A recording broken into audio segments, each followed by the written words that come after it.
Hem volgut expressar a través d'aquest minut de silenci el condol per la víctima, el record i el suport per les famílies afectades pel que va ser la tragèdia del dissabte. Jo ara acabo d'expressar el suport en els treballadors del Tibidabo en un moment certament complicat. Són treballadors que des de sempre estan en un equipament que genera il·lusió i que és un equipament de ciutat i és un dels orgulls d'aquesta ciutat, però que el dissabte va ser un espai per la tragèdia. 4 dies després de la mort de la jove de 15 anys en una de les atraccions, el Tibidabo ha tornat a obrir avui les portes. Ho ha fet amb una tensa normalitat. En aparença tot funcionava com qualsevol altre dia de juliol, però en el record dels visitants i dels treballadors, l'accident de dissabte passat. Home, he vist que n'hi ha molt poqueta gent, no?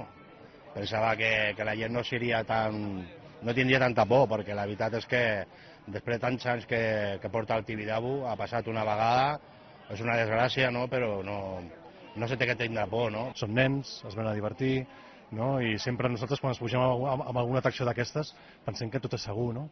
Entre el ventall de possibilitats, els visitants s'han trobat la Nòria, els Cavallets o l'avió, però no pas l'huracà. Aquesta és la primera atracció que s'ha sotmet a una revisió exhaustiva i durant tot el dia ha estat tancada al públic.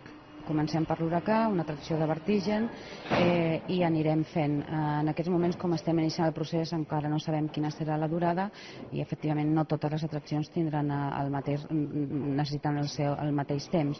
Encara avui era visible la ferralla del pèndol en un dels extrems del parc.